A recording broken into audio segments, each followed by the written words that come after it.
is Traversing the Strange World with Peace and Toodles.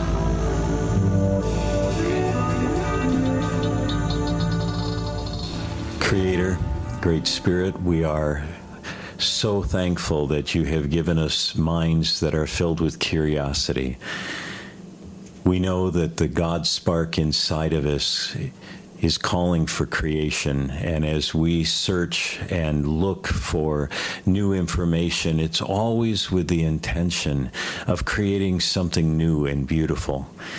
We ask together that you would help us to create a new world here today. As we speak, may we speak into existence something that is untested, untried, but exciting. May we venture into new areas with your guidance and into your mind and heart. Aho. Amen. Welcome back to another episode of Traversing the Strange World with Peace. And Toodles, that's me. We are here with a returning guest, Professor Michael Northro. Welcome back. Thank you. I'm glad to be here. Professor of Biblical Studies. Comparative religion. Comparative religion. Mm-hmm. And shaman. And a shaman.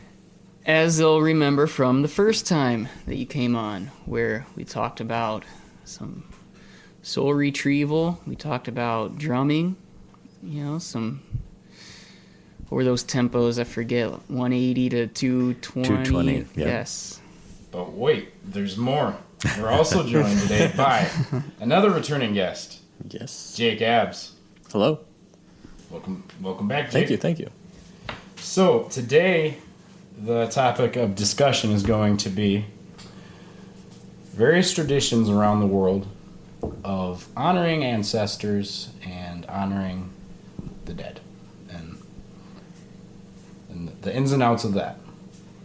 And I thought Professor Northrop would be an excellent person to talk to about this. And it was actually Jake's idea. Sort of. A little bit, yeah.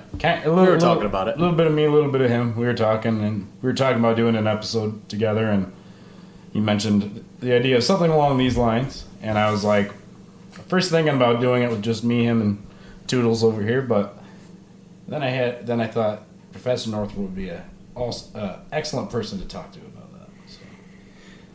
It's something I'm passionate about, so one of the many things, as you've discovered. Yes.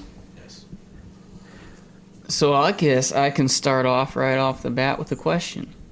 Is it disrespectful to ancestors and your family if you don't do anything to honor those that have passed? And if you don't reach out or connect in any way? That is a complex question in that every culture has different expectations, and any ancestors that are a part of a particular culture will probably have their expectations in the afterlife in the non-corporeal form shaped by the culture that they were trained in. Interesting. So it may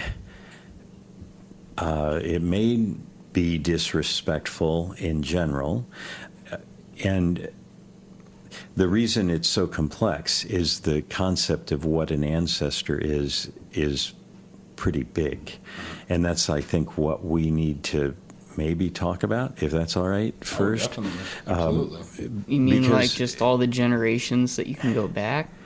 Well, an ancestor may not be just DNA ancestry. So we have ancestors that are blood ancestors. They are related to us genetically.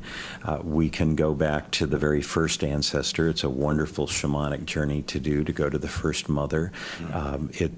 I've seen people come out of that journey just weeping, going back to that origin, that the very primal idea of what humanity is at its core.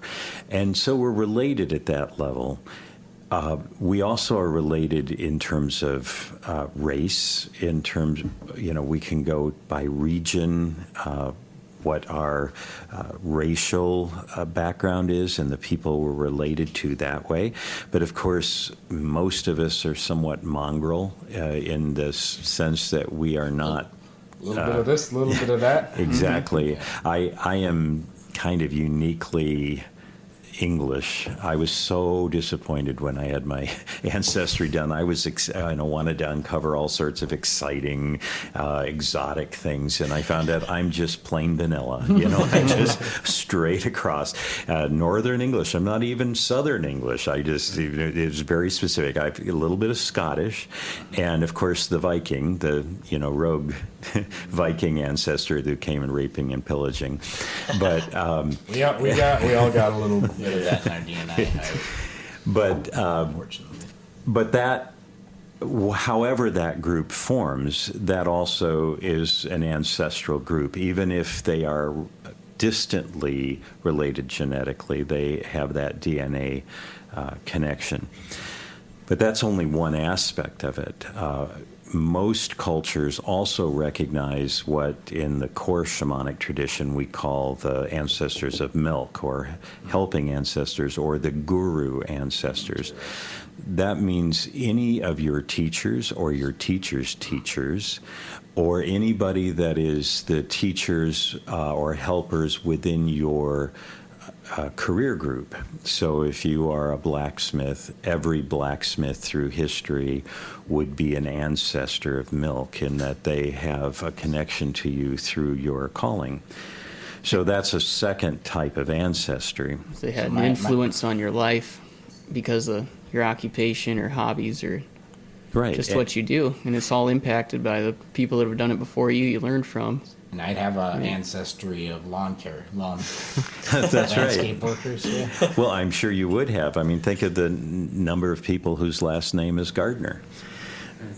So they have a DNA connection, but you would have an ancestral milk connection. Milk in that it's a nurturing. Yeah. So that can be teachers as well in more general sense. And it does not have to be immediate. It can be way back, because if we have somebody that 3,000 years ago was influencing the development of agriculture, then that person influenced down the line what you are doing today in horticulture. That is part of the ancestry. And so honoring them is very important. In fact, in some circles, honoring your teachers is even more important than honoring the ancestors of blood. And then the third type would be the ancestors of place. And anytime we move into an area, anytime we try to work in an area, having a relationship with the spirits of the land, and which are twofold. Again, we kind of have two categories. If you believe, as shamans do, that everything is alive, the land itself has a spirit, so that becomes an ancestor. And then, in a sense, you also have all the people who lived on the land and found their sustenance from the land. Because if I'm eating the food of this land, and then somebody, we know, for example, from artifacts that were found here on this farm, that at one point the Miami, which this goes way back before the Potawatomi were here, the Miami had a presence on this land. So therefore, they were eating and in putting into their system from the same land that I am.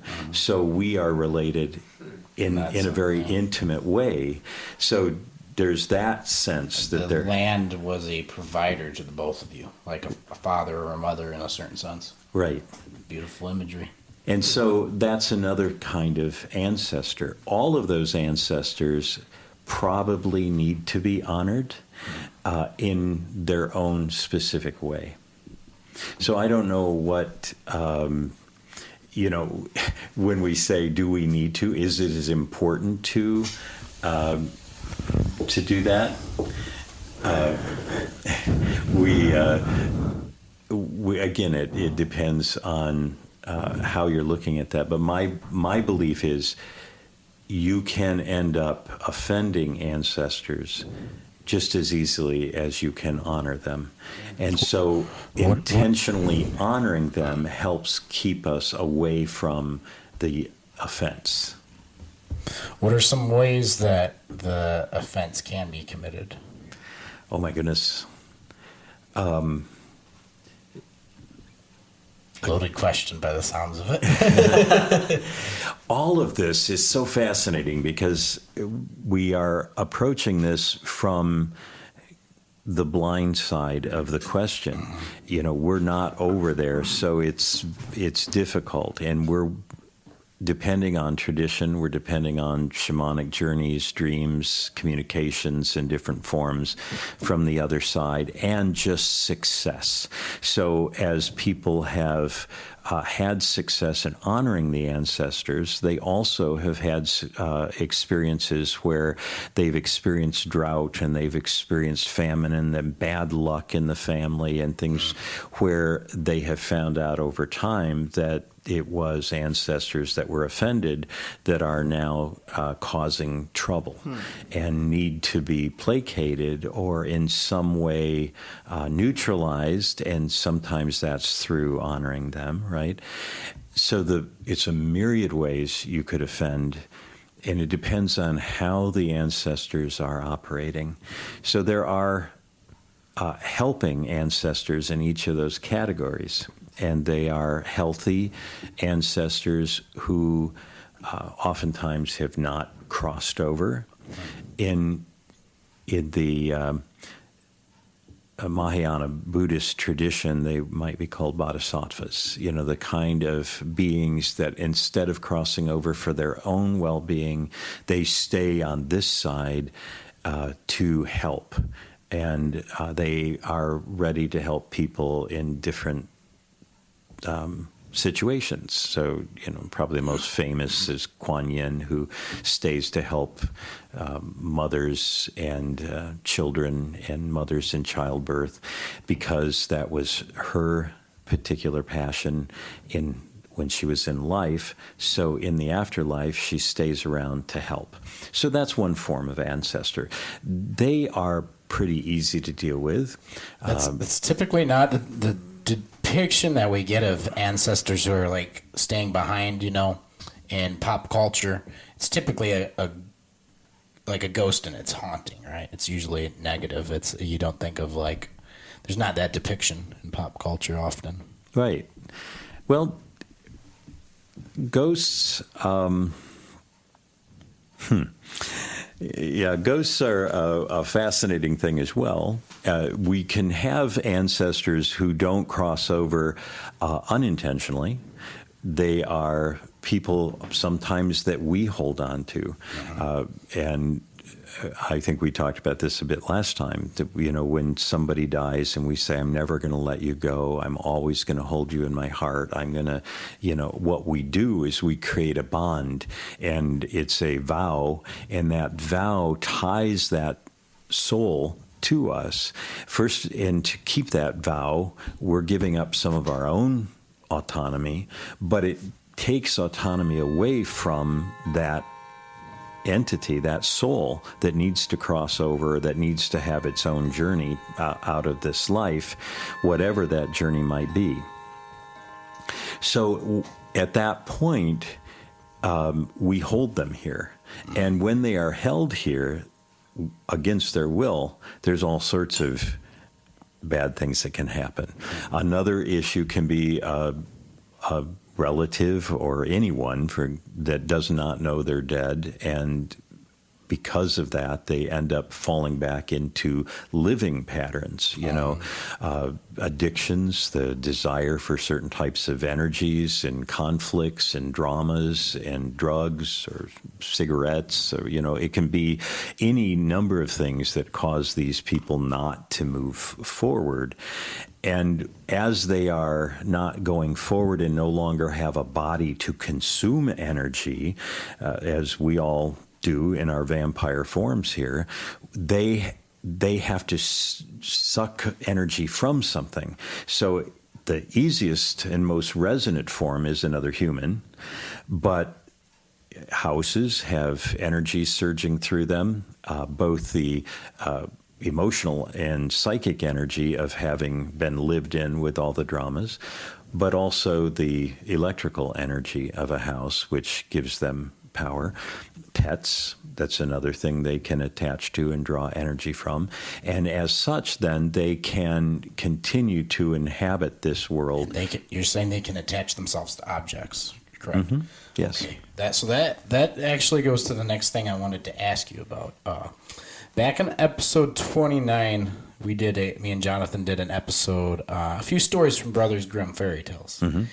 And in the original Cinderella, are you familiar with the original Cinderella from Brothers Grimm? So in the original, or not in the one we're familiar with, we have Cinderella. She's abused by her stepmother and her stepsisters, and fairy godmother pops in and grants Cinderella's wishes. Bada bing, bada boom. Well, in this story, Brothers Grimm, the father, he's going to the village, and he asks his daughters, Cinderella and the two stepsisters, what do you want me to get you on the way back from the village? And all Cinderella asks for is a twig from the first bush that his hat brushes against.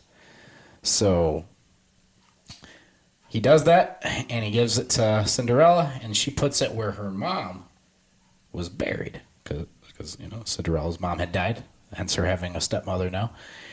And the tree grows, and that tree is what grants Cinderella's wishes in the original story. And then in a few other stories in Brothers Grimm fairy tales, we have ancestors inhabiting trees, and it kind of reminds me of I imagine we're all familiar with Pocahontas, Mother Willow, that character. Mm-hmm. What's your commentary on that? Well, again, there are many, many different traditions that would link these things together. Trees have a lifespan that outlives us, and so they've always been very fascinating beings for native peoples. And the standing peoples, and as they're sometimes called here, they have a presence. They have their own spirit, but they also are able to embody us in a very special way, because there is a form in which, when we die and when our bodies decay, and we can be taken up into the tree as nutrients. This is something that we see frequently. A new tree would grow from where a body was buried, which then would give rise, of course, to the image of the soul inhabiting that tree. The idea that a soul can be carried in a tree goes way back. Sometimes a certain tree would be used to make a coffin or the boat upon which they are to make the journey across into the other world, because that particular tree is,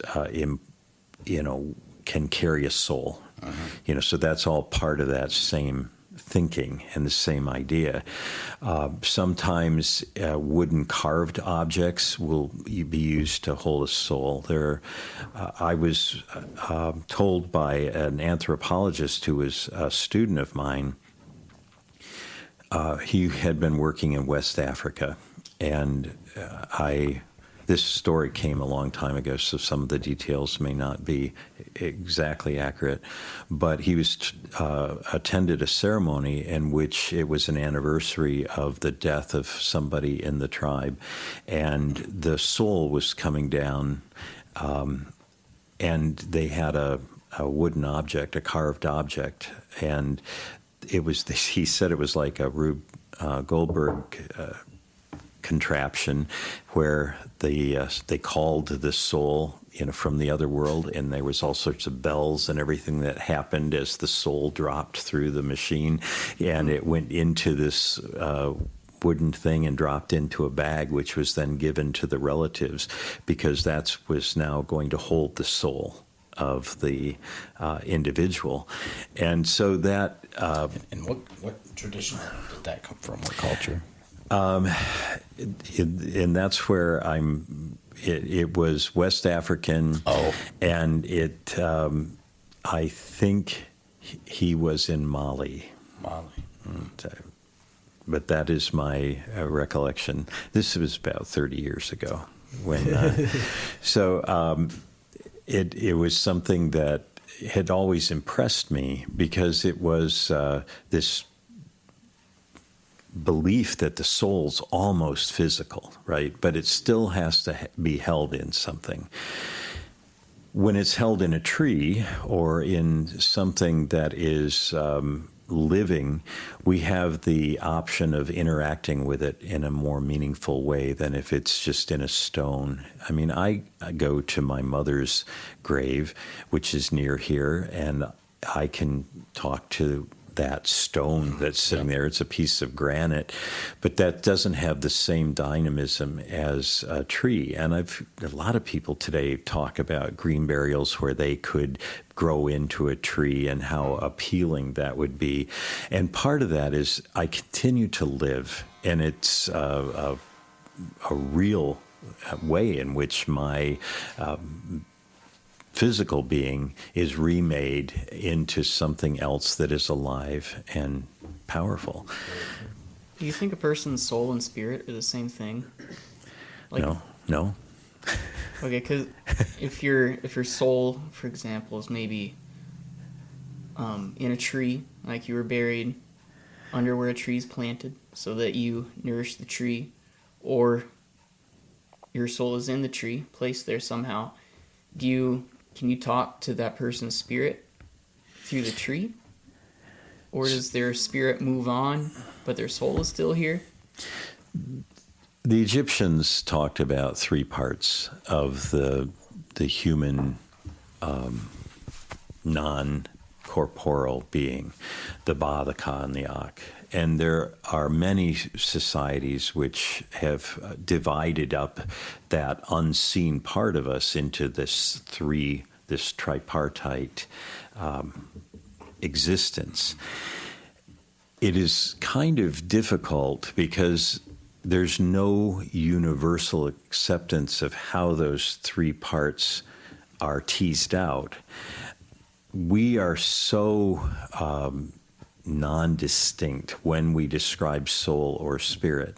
Spirit tends to be that part which is much more vibrant and active. It's like the active essence. Animation almost? Yeah, right, because that is, but yet when we say animation, it comes from the Latin root animus, which means soul. Oh. So we kind of have that upside down thing, right? So we tend to conflate these things so frequently that the words no longer serve us really well.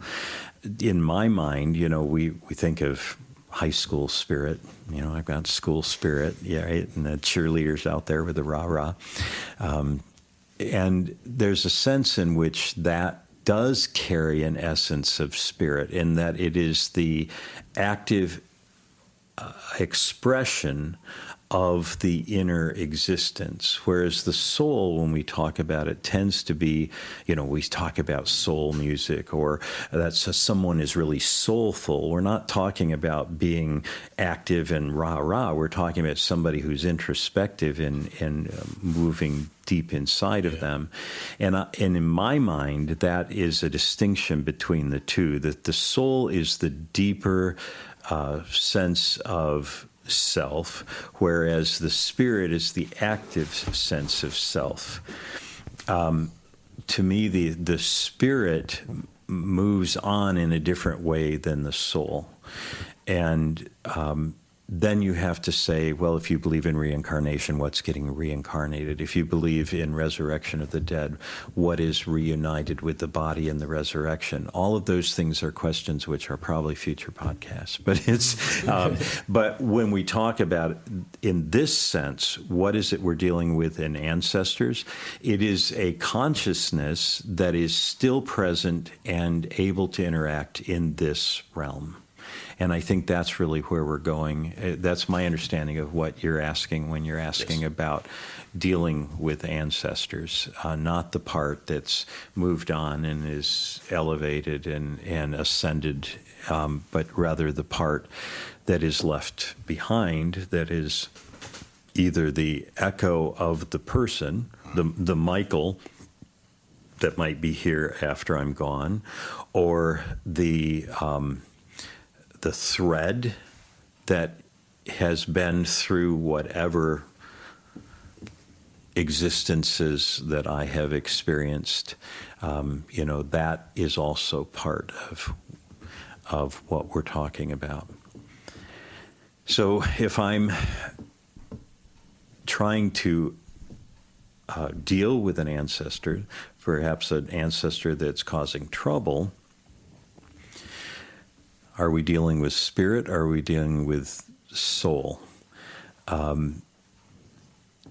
If you catch me on the right day, I'll probably tell you one way or another, because it is really hard. If I'm talking about the spirit as the active part of the ancestor, well, obviously that active part is either helping me or harming me, whereas just the who that person is, that's something different. I just shared, for those of you listening, with the three that are gathered at this table, we went into the parlor of this house, which has been in my family for 6 generations. And I showed images going back all these generations of my family. And one of those images is of Lizzie. Her name was Elizabeth Lucas and then Elizabeth Norton.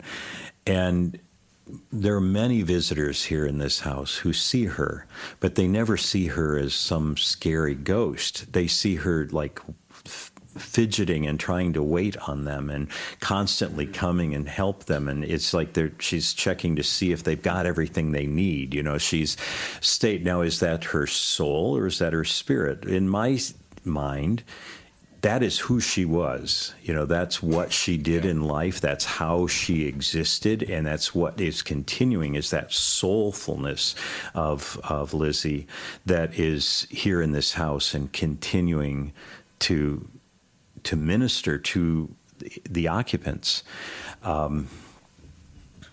And in the same way, the house itself has a spirit. I was 9 days old the first time I walked in. I didn't walk into the house. I was carried into the house. And who knows, I'll probably be carried out of this house.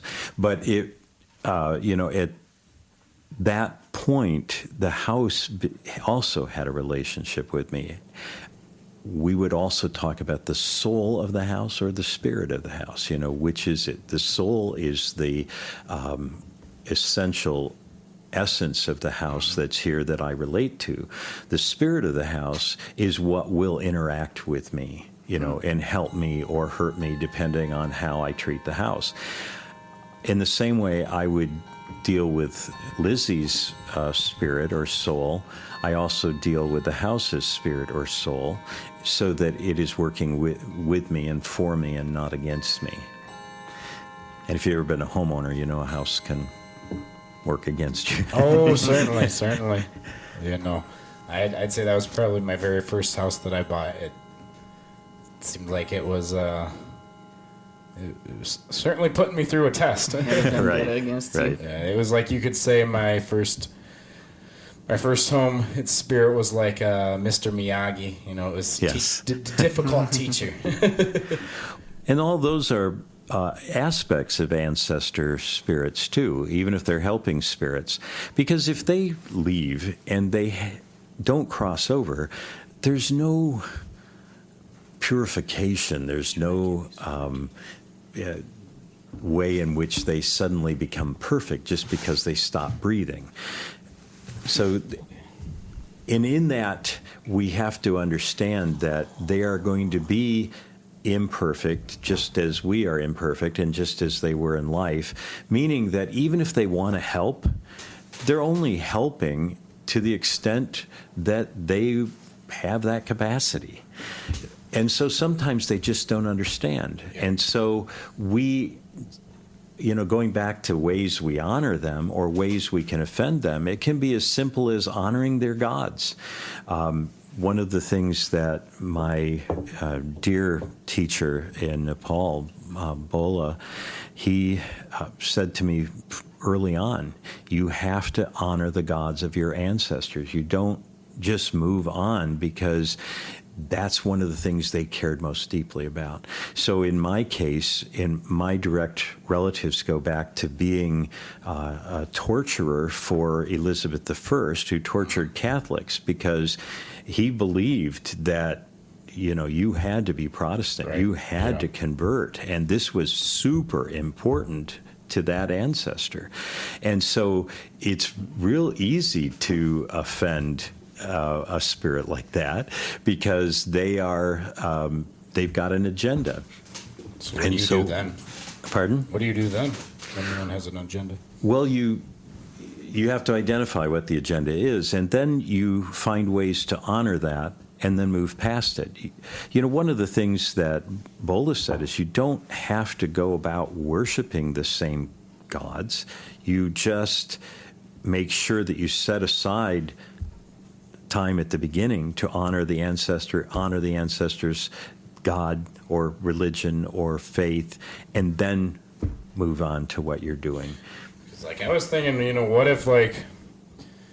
what if somebody's ancestor was like in the KKK or some very destructive belief system? You wouldn't want to honor that. So how would you? You don't honor the system. You honor the pain that led somebody into that kind of hatred. Which is very often the case. Right. Yeah. And you don't have to do it from a superior standpoint. One of the things that bothers me about a lot of the ancestral work that's being promoted right now in the more progressive spiritual communities is this idea of, I'm going back and doing shadow work for my ancestors, and I'm going to, well, you have no right to do that. You don't have permission to go back and fix what they don't think was broken. But what you do have permission to do is to set your own course, to be a creative force in your own life, and to not have them interfering. So what you can do is find ways to honor who they were at their core without honoring that. My mom talked about one of her great-grandparents, who is not one that I showed you here from this house, wasn't somebody from this particular line, who she would play in his KKK robe when she was a kid. It was something that in that branch of the family existed. Now, I have since found out it had nothing to do with ideology. It happened that when you were out in the country in the middle of nowhere, you joined whatever club was around, and that seemed to be what was happening in that particular case, because the rest of his life was not indicating that that was how he believed and lived. But still, you are exactly right. You don't have to honor the bad behavior of an ancestor to honor the ancestor. We all are a combination of good and bad, and I don't believe that there's ever been a person that didn't at some point have good in their lives, and that's what we're honoring. And so we can say, if nothing else, I am here because you were here. I am here because you reproduced, or if they were an ancestor of milk, I'm here because you carried out your profession and you contributed to my teaching and my learning. All of those things are ways in which we can acknowledge the ancestor and then move past that into our own way of creating and being an ancestor, because we all are ancestors. If going a little more esoteric for a second, as if we could be more esoteric than invisible ancestors. If outside of our physical existence there's no time, and that chronology ceases, we right now are ancestors of some type to a whole host of beings. And they are looking back and right now looking for ways of honoring us. And so we can sit back and say, how do I want to be honored as an ancestor? How would I want to be remembered, and how do I want to be acknowledged? And What's something worth being recognized for? Yeah. And so, and we don't know what other people will value in us. And that's just something we can't understand. And at any given age, different things are going to be valued. Right now in our society, things that probably were praised as great virtues in 1150, we would think are horrific, For sure, crimes Yes, today. yes. They were marrying their 12-year-old cousin. I was going to say, just like even it- marriage customs. Yeah. Oh, absolutely. Marriage probably Is more like a than buying anything of else. somebody basically back then. Yeah. Exactly. And the idea that you would never, in fact, it's a really modern idea that you marry somebody you love. Yes. Love was for your mistress, It was. that was, marriage was for procreation. It was for making kids.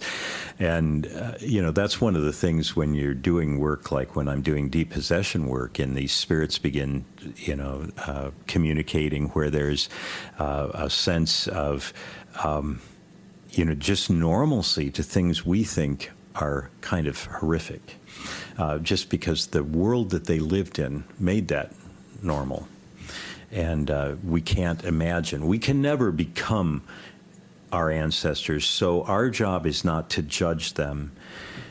Our job is to sit back and say, we are here because they were here. Once we start getting into the judgment thing, we are making a whole set of assumptions that really we are not fit to make. We can't say what we would have done if we lived in that age, because we can't live in that age with those stresses, with those hardships and those feelings. There's this psychological study that was done where they take these people off the street. They were paid I don't know what the word you would use is, that they participants in this psychological study where there'd be this one guy on the other side of the wall who the person participating on the other side thought that he was also a participant, where he'd answer questions, and then if he got the question wrong, the guy on the other side, who's also a participant, would have to push a button and shock him. And with every question he got wrong, it went up higher and higher, the voltage. And there was this guy sitting at a computer watching this whole thing, observing it. He was the scientist doing the study. And when the shot got more intense, he was like, I don't want to keep doing this. And he's like, you've already been paid. You have to do it. There's no choice. And then usually it would go to the highest voltage, and they would keep doing it. There was only a handful of people in this study who stood up, and they were usually, I believe they were like Holocaust survivors.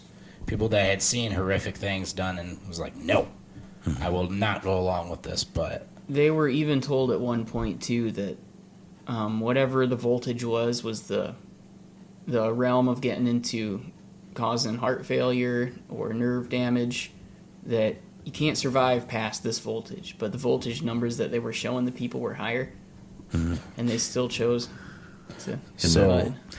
It's frightening, yeah. And we, like I said earlier, my ancestor, who was a torturer,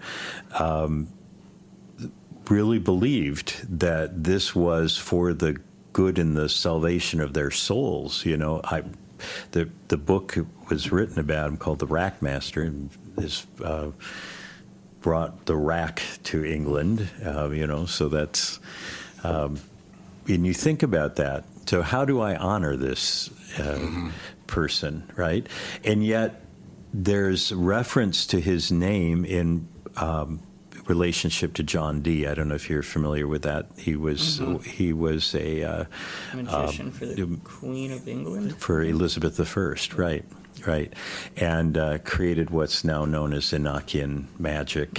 It would say, and so here is a connection in my life that is both to this whole fascinating spiritual realm, which was, it's the root of all sorts of good and evil. And then you have this other side of him, which apparently took delight. His one quote in the annals of England is, if they don't have the good sense to convert, they deserve to be a foot longer than the good Lord made them. So, it's like, so how do you reconcile those things? Was he evil? Well, no, he did evil things. He did, and I think last time we talked about this, my version of evil is, my idea of it is that it's something that's out of place. Yes. Everything has its place. And so, there's a time to be born, there's a time to die kind of thing. And what he did was evil. It was out of place. He was taking away people's personal authority to believe and to exist on the realm that they want to exist at. But was he himself evil? He had as much right to live and exist in his time as anyone else. Right. So he was not out of place. His actions, certain actions were out of place. But I wouldn't be here had he not, he ended up, they left England, came to the colonies, and and therefore I'm here. Now you're here. So there's a sense in which I honor him. I talk about him a lot. In fact, I probably talk about him more than many other of my ancestors who may have been perfectly upstanding people, because he's kind of fascinating, but also the idea that I need to reconcile that, because even if I never did that, I never put anybody on the rack, I know from the history of humanity that under the right circumstances, as you're talking about in that study, I might have been there, especially back when I was young. And that's to deny an aspect of our humanity that I think is important to be aware of, so that we can, if we don't make ourselves aware of it, we can't intentionally combat it. Right. And, And that's why we don't judge when we get to who's a good ancestor and a bad ancestor. What we can say is there are helpful ancestors and unhelpful ancestors. We do not want to engage the unhelpful ones except to make sure that they are placated, or if we need to placate them, but we're not trying to attract them. We're not trying to attract their work. What we need to do is find and have good ways to determine which are helpful and which are not. And that's where the shamanic practitioners, medicine people, sangomas, that's what these people have done over the years, have said, okay, you're bad luck. Well, that's actually Uncle George, because you're really not giving him that whiskey that he wants, And if you would just put out a little whiskey for Uncle George, he probably would be a lot happier and your luck will change, That's the kind of action. Now, often there are cultural offerings that can be made. Sometimes they're as simple as a song or a chant, or it can be foods. Like we're coming up in just 2 weeks, we'll have on Sunday, November 2nd here, we'll have a Dia de los Muertos celebration here, and we will, we'll have a feast for our ancestors, and we'll bring things that were especially loved by the ancestors. We'll set aside bits of it. We'll make ancestor plates and feed them. And it's in a lot of ways it's the same as if you want to honor an ancestor who has maybe perhaps a sketchy background, like perhaps they're a bit of a tyrant in some ways, it's the same way as somebody who's maybe a family member in your life that you're trying to help or trying to love. That is like just you gotta think about it more, and you gotta how do I reach this person? But I know what you mean about the different faculties of the person that perhaps you can honor and respect.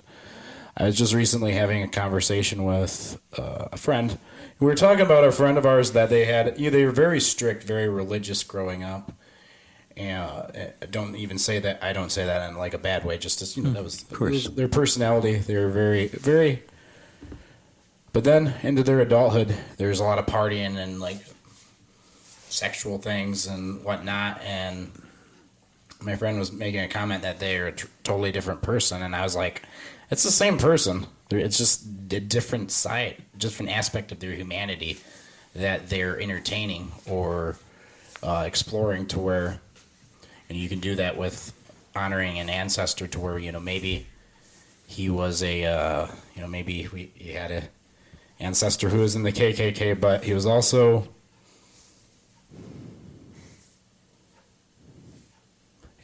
he brought humor to people, And Right. that was a positive way, that positive thing that he brought to life. And, you can carry on that by also bringing humor to the room and maybe doing it in a more kosher way than he did. But Well, that's important, that we have a lot of this cancel culture today, where if somebody does something, I'm thinking of how much of my youth, being an older person, I enjoyed Bill Cosby. And now I'm supposed to not have enjoyed Bill Cosby because he did these horrible things.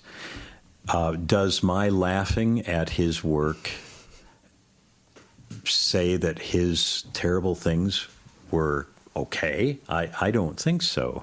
I think that his work is his work. His, drugging people and raping them is the joke he makes about else. Feeding his kids chocolate cake and that pissing his wife off. That's a joke about that. They're both their own thing. Yeah, and it's we have this, and it goes from both sides. I know each side accuses the other side. Not that there's just two sides, but in our culture right now, we tend to think in those binary terms. Yes. And each side saying the other one's the cancel culture side. But it does go both ways. I remember, we were talking before about musicians and that were Christian musicians, and then if they go secular. I remember so clearly when I was a pastor, when we were not supposed to listen to these Christian musicians anymore because they did a secular album. They were on the list. So they're gone, right? Yes. If their music was good and was leading people into a spiritual experience before, did it stop because they did something else?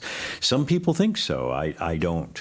And that's the way it is when we're dealing with ancestors. They have those, everybody has negative characteristics. Yes. That's just to deny a certain aspect of our humanity. Exactly. And now sometimes those are grievous, and we have to, as a society, execute justice so that we stop people from being harmed.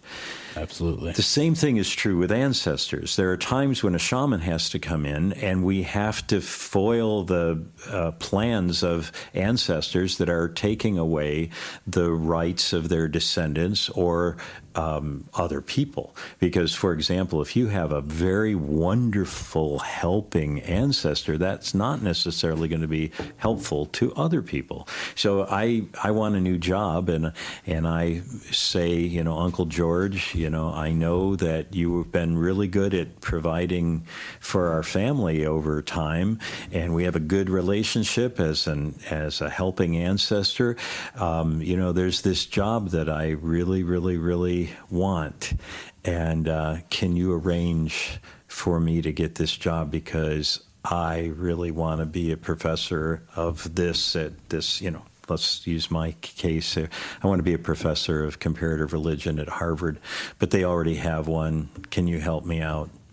Well, if he's only concerned with helping me, he's going to go make sure that arrange for an accident for their existing, is that bad? It's not just you, though. Because am I bad? Well, I don't know. I mean, we're on a slippery slope here with what I'm asking. Right. And then Uncle George, he's outside of this life. There's no longer a way for us to hold him accountable in justice. So we've got this whole big issue when we're dealing with ancestor work where we have to be aware of all of these ethical situations.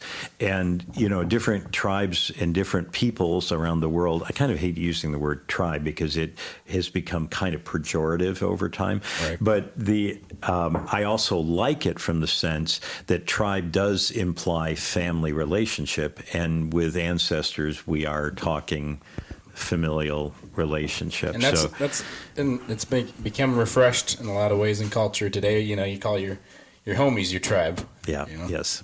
Yeah. Yeah. You never know what's going to come about because of what you ask for. Right. It's like in church, they'll say, you can pray that God increases your faith, but are you ready for what that looks like? Because that Right. might mean losing a loved one or going broke, being homeless, getting to that point where you have no other option but to turn back to God. And then that starts the process where you get up to, years down the road where you are pretty strong in your faith. But you had to go through a lot that you didn't anticipate because you asked for it. And as long as you're the one asking for it, that's all right. But if you ask for it on behalf of somebody else, we talked about that before, then it becomes a curse. Mm-hmm. That's when, I've said many times that they're one of the biggest groups that practice black magic unknowingly are prayer meetings where they say, I want, please help little Ralphie to become Christian, make sure that whatever has to happen to open little Ralphie's eyes to Christ that will happen. Well, you are just now cursing little Ralphie, taking away little Ralphie's free will. And instead of presenting options, instead of presenting opportunities of faith, you're sourcing a divinity to curse Ralphie, to make Ralphie believe what you believe. That is black magic, okay? And so you are not safe from doing black magic just because you're sitting in a Christian circle or prayer meeting. If you are not honoring someone else's free will, and you are sourcing any kind of supernatural entity to take away their free will, that's the definition of black magic, okay? So it happens all the time amongst people of faith because they're not thinking. They're not trying to be bad people. They're not setting out and, feeling based on... Yeah, they're not twisting their mustache and please, sons of Christ. It's more of a. They have never been taught how these things work, and again, that carries into the afterlife. So when we end up with people like my family, which were generations of extremely conservative Christians, then. And they are still thinking they're acting in love by forcing people into these situations. Well, that can account for a lot of misfortune because just like you said, it's one thing when I ask for faith and I go through and I end up in the gutter to get faith. It's another thing when I'm causing people to go into the gutter to get the faith I want them to have. And sometimes that can be the unhealed ancestor, the one that still hasn't seen that their actions are causing harm. And it kind of makes me think of like what we talked about with weather shamanism in the first episode. there's the karma consequences, the butterfly effects that you're not aware of. Exactly. Even if it's the case of your intentions are good. Oh, isn't that kind of a... This is the interesting thing. And again, this is the arrogance of the modern thought. If my intentions are good, then I am safe regardless of what other people suffer. Highway to hell is paved with good Oh, intentions. that's though. quite a way to reword it. Yeah. When we go in shamanism, we talk a lot about intention, but we often are talking about the idea that when I'm going into a shamanic journey or when I'm going into a healing session, I need to set my intention. That intention is always guided by a number of things. One is the learning that I have and the teachings that I have received, the initiations I've received, those supernatural entities that I'm working with, that I'm in a communication with. I'm constantly reshaping that intention as I go. Now, an intention is neither good or bad. It's either effective or ineffective. Yes. So when I am setting my intention Just in as life, good as the actions that follow the thought. exactly. So I can set out with a perfectly good intention, and that's, of course, what I hear all the time. And, I remember as my journey was moving from starting as a 24-year-old pastor and, working with and I was so filled with idealism, right? And I knew everything. It was so great, back then. And I knew right from wrong, and I knew what was good, and I knew how everybody should live, and I knew how they should all end up in heaven, even though I knew most of them somehow were going to end up in hell, according to the Bible. Oh. And so I was, going to set out, but I was going to do my best to get the people I knew in the right place. And so is that good intention? That was my arrogance. I couldn't see it at the time, but I absolutely had the arrogance to believe that my little one person out of was probably about 4 billion when I was that age, people on the planet, that I absolutely knew better than all of them that weren't believing exactly as I believed. And my denomination was probably 1.5 million people. And out of all those billions, and we were the right ones, so in my intention in saying that it was love, masking my arrogance in the cloak of love or goodness, that doesn't make it good, and it doesn't make it love. So we have to step back and say, what are the effects? What are the effects of the actions that result from this? Fruits of the Spirit, one could say. Exactly. Yeah. You'll know them by their fruits. Yeah. And I think that's the point of that teaching, that we have to watch not just them, because that is, for me, it's Jesus who I'm going to be looking at as my model. And when I look at that teacher and when he's kind of pointing out, stop looking at other people's fruits, look at your own fruits. Okay, what is born out of what you're doing? Don't tell me you're getting all these people into heaven, because frankly, Jesus is saying that's my job. Right. That's not your job, and you're not going to know who's getting into heaven. So if you're basing your goodness on that metric, as some of my relatives have that have gone on, then it's a faulty metric. You can't know. I think the removing the speck in your eye before you point out, or removing the log in your own eye before you point out the speck in your brother's, I think it's like it's a quick sentence, but that process of removing the plank, it's I think a lifelong practice. Well, sure. Carving away the biases, it's literally a plank, and it needs to be sliced away. And I think as long as we're here, we're still working on it. And, and what's relevant when we're talking about those who've passed over is that very few of them have finished that job. You know, religions have come up with answers to that. In the Catholic Church, we have purgatory. So for those who have received the sacrament of baptism and are on their way to heaven, they still have that time of purgation.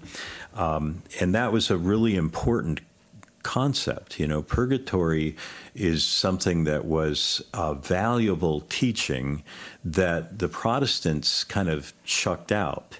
You know, and so then the assumption is all I have to do is stop breathing to achieve perfection. And would that be so easy? You know, I've held my breath a lot of times. I'm still not perfect. But what purgation is about, it's the lessons that we learn to be in God, to become in the presence and in the person of the Godhead. We have to climb the mountain, so to speak, using Dante's image, that is going to get rid of those assumptions, those blindnesses, and that we died with before we had a chance to figure it out. The people in 1300 that Dante was talking about, they lived lives where very few of them ever got a chance to spend enough time to be reflective. They got up in the morning and just had to survive until they went to bed at night and they died. By the age of 30 or around there. Yeah, so at that point, you die with the same prejudices that you've had, and sometimes more, because you just have. There's a lot of bitterness, but there's joy, and they had the same joys and bitternesses, but they didn't have the time to reflect that you and I have. Yes. Who amongst them, other than the monks, could have ever sat around with this much time talking about this subject? This level of leisure that we're able to experience today, it's not normal. No. We think that it's normal, but it's not. It's a privilege. It's a blessing. And for everybody listening, if they've listened to this, even if they've come back to it a number of times, this is something that is our privilege of this age, that never before in human history. And we should be so much more enlightened now than they were. Mm-hmm. And in many ways, we are. I mean, we're not, executing people in the streets here. That is happen in the world, but we are in some ways ahead. I think we care a little more about people's pain than we used to, but we really should have used this time to move forward. But I think we can learn something about the influence of the ancestors, because if you talk to some indigenous teachers, they'll say that we haven't moved forward because of all of these, the undead, the ones that aren't so quiet, the ones that are still stirring up the pot, the ones that still have the agenda, the relative that's the KKK person who will find every way to redress the KKK's beliefs into something much more pretty for their descendants, so that their descendants can carry on the same kind of misplaced feelings. And again, it sounds like I'm making a judgment on the KKK, only to the extent that you can believe what you want about your own person. But I do believe that that we hold a responsibility to let other people exist and be who they are. To me, that's the one core human element, and I can live with you being anything that doesn't infringe on that. But as soon as you cross that, then it's like, let's get back in line. Same thing with an ancestor. So if I get called in, if there's a depossession I have to do, or a house clearing, or just simply going in and trying to find a way to placate or to deal with an ancestor that's causing issues for the family or for somebody outside the family, well, at that point, I can say, okay, you have your place. Let's get you in your place, but you can't continue doing this behavior. And that's, I think, where we need to look at, in a more universal way. When you communicate or when you honor your ancestors, is there direct communication with them that has to take place, or No. is it just you keep it in your mind? I'm doing this to honor them. Yes, you can do that. You can just hold that. I talked about intention, and this because that's not a good intention or a bad intention. It simply is intention, right? It's holding the thought. It's holding the state of being in which I take whatever it is. If I, my mom liked goulash, and if I took the goulash and I said, I'm honoring you with it, in my mind, that is, I'm now setting that intention. I believe that we can transubstantiate objects, that it's not just something that a priest does to become the body and blood of Jesus, in the Catholic tradition, that we can, that the substance of things change when we set intention. That's part of the God image inside of us. That's part of the creative force. So when I make food, and if I intend that food to be nutritious, and I intend it to not be harmful, I like to keep things positive, not harmful. But if I now you know not to come here to eat. Please make this not harmful. I'm intending on this harmful. But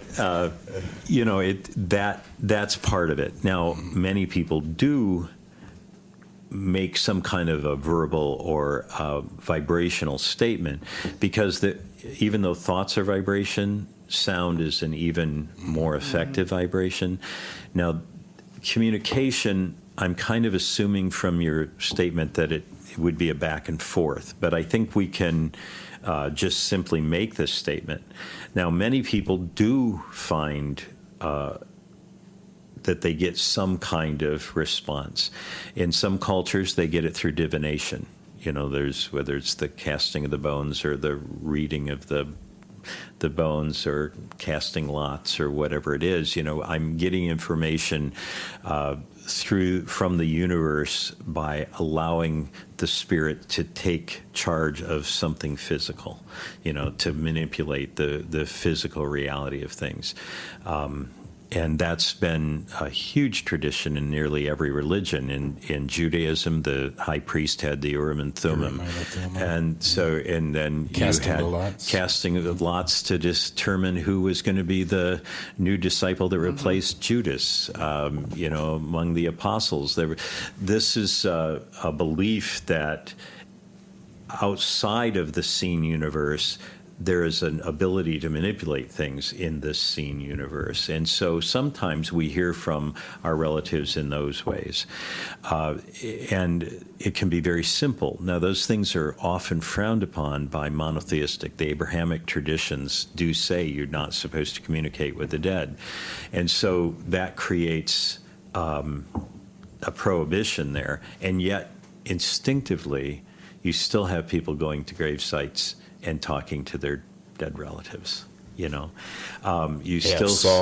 Samuel and Saul, or Saul towards Samuel. Yeah. Yes. We was calling up the witch at medium of Endor. Endor. Yeah, and it's which again, notice that God didn't like that though, because he speaks against it later at the end of Saul's life. Right. And it's important to God or the narrator of the book of First Samuel? I think God said or mentioned communicating with the dead in a list of things that he didn't like about Saul's life. In the Torah, my point is that, like in First Samuel, it's not like the narrator of the book isn't supposing themselves to be God talking. It will mention God and what God said, but when. And there is and to be clear, there is a mandate against it. There is a mandate against it, yeah. And so that's what I would say. But what's interesting is that the story validates that it works. Yes. Okay. Yes. So it was not today what Christians will say is, oh, those are demons that are speaking to you. But it wasn't. It was Samuel, and it says it was Samuel, Everything's a demon to Christians. Well, if it's something you don't understand, Right. that's the easiest way to put it forward. But again, much of what we're talking about with ancestors gets attributed to demons. The unquiet dead that, end up being attached or possessing people, demons, right? And that's rare. I think, are there supernatural entities that are out of place and that are causing harm? Absolutely. Are they frequent, and are they causing you to leave church and go to the bar? No, most likely not. But that might be an ancestor. Now, remember, an ancestor of milk could be, if you're an alcoholic, it could be an alcoholic. So it could be it could be that kind of influence. Is that a demon? Is it a fallen angel? Is it all of, those kind of things? I was going to ask you next, how can we connect this to the collective unconscious and thinking through it in that sense? Well, the collective unconscious, the new sphere, the mind of God, many ways of looking at it. Simulation, the matrix. All of those things are ways of saying we are feeding into something that's greater than ourselves, right? The neural network that is created in that unconscious is created as we actively participate freely with our, doing our part. And if I may just be one neuron, but if I malfunction, or if I just cease to work because I figure everybody else is doing, all the other neurons are doing all the work, so why should I have to do any? Right. Or I'm just going to go along with the thought that everybody else has, then I'm a useless neuron, and I'm, the same thing is true with the collective unconscious. If I am just simply going along with the flow, then, I'm not contributing at all, and I'm also not drawing from it in a meaningful way. Whereas when we're talking about my relationship with an ancestor,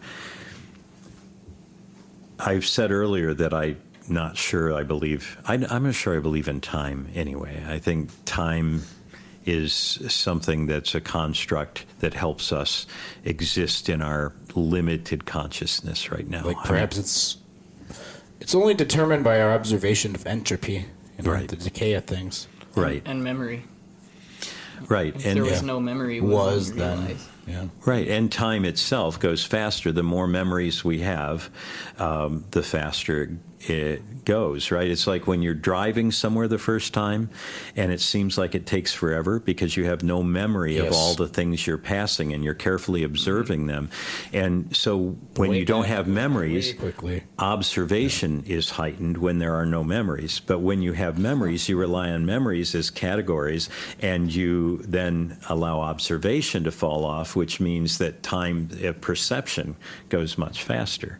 So if I know my way, like to the college, which I did thousands of times, and not exaggerating, I absolutely could not tell you today the order of the houses that I passed 1,000 times and it went fast. But if I would sit down and try to think about all the houses, then it seems like a very long 27 minutes. Time is tied into those perceptual kind of things.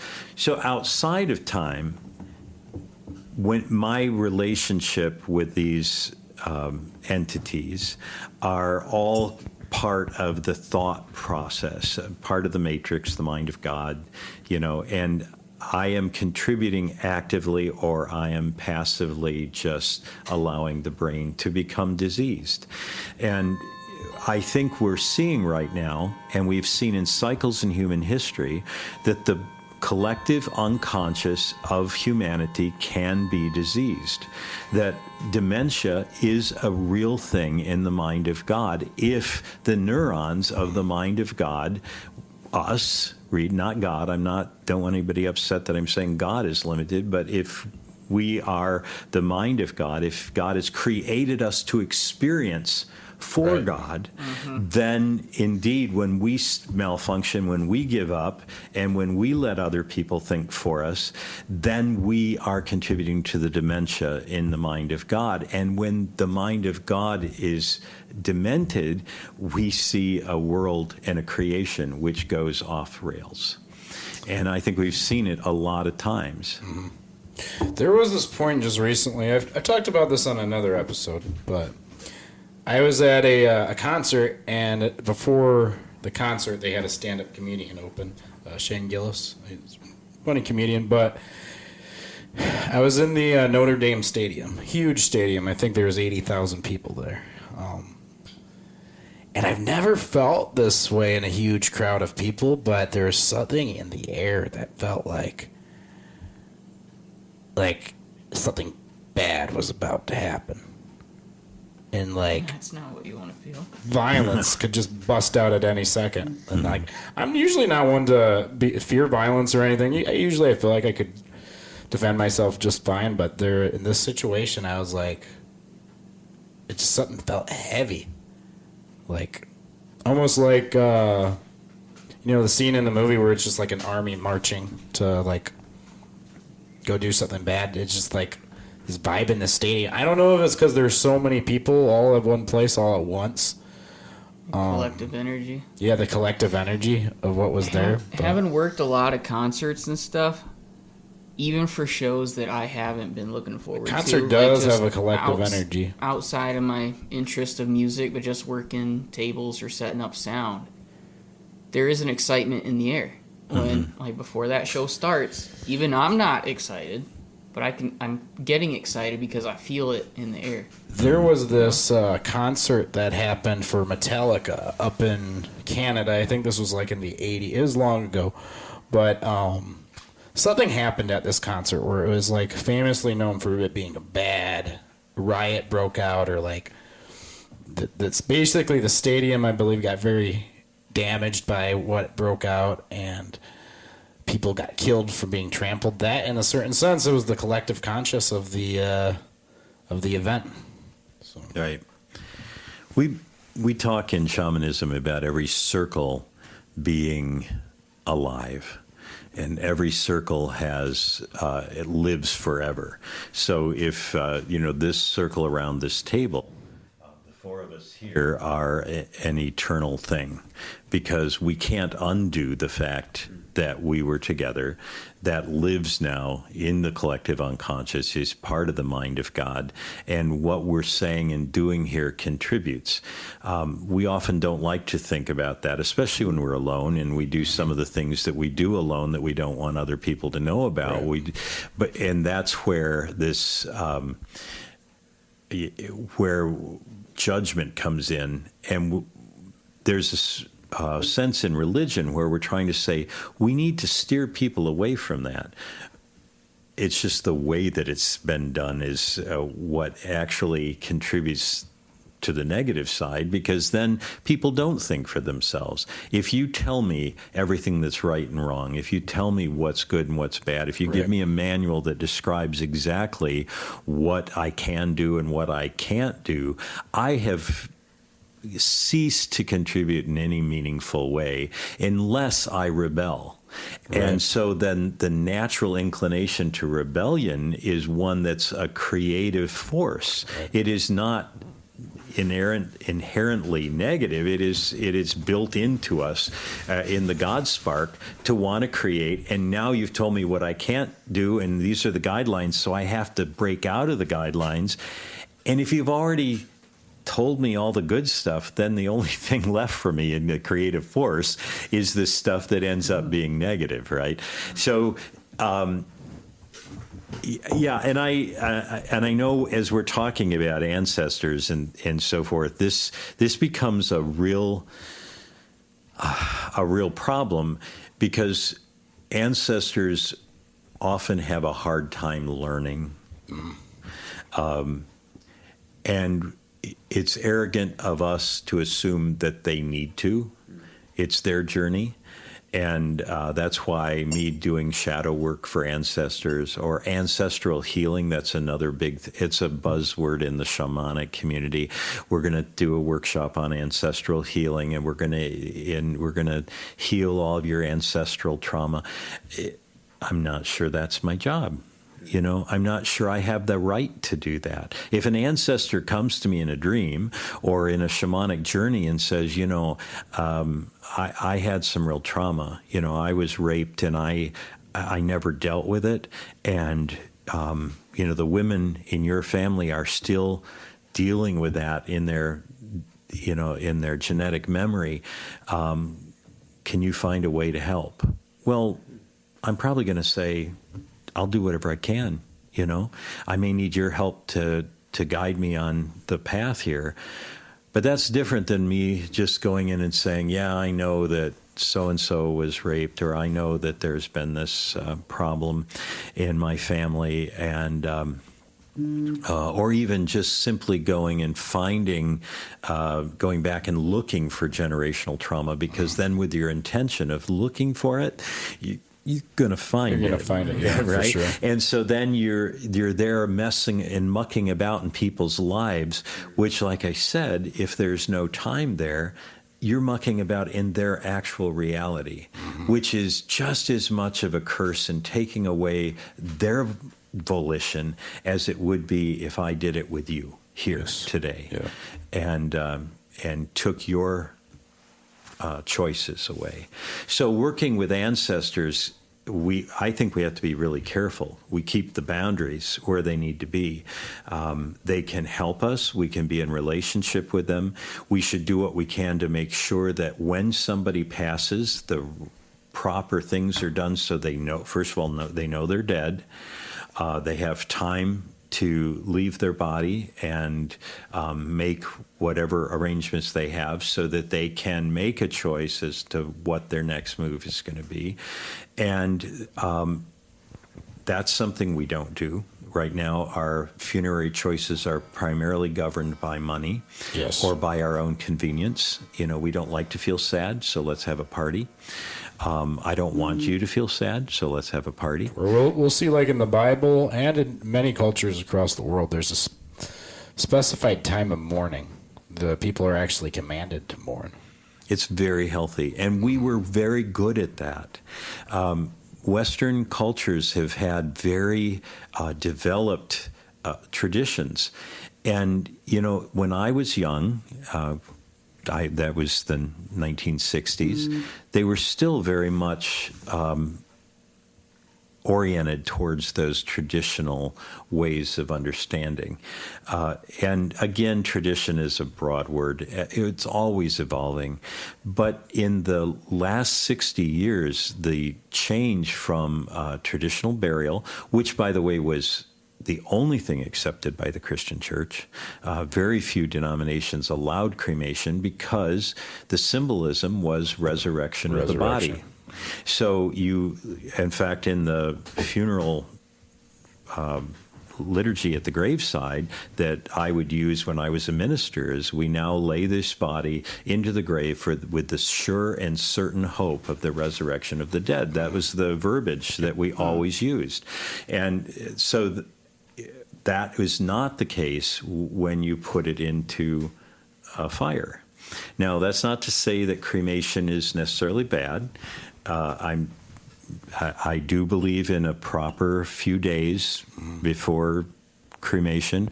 Unfortunately, today, most funeral homes don't have refrigeration, which means you're going to have to pay for embalming if you're going to wait a few days, and many people don't have the financial resources. Right. But that does mean then that those of us that do work with those who are no longer embodied, we then have to make sure that we're doing the work to help those souls understand and crossover and so forth. So there's, and again, with their choice. when I hear people say, "Oh, I went over and crossed over all these people that were just in the tsunami," I'm like, okay, did you ask them? Well, no, of course they want to cross over.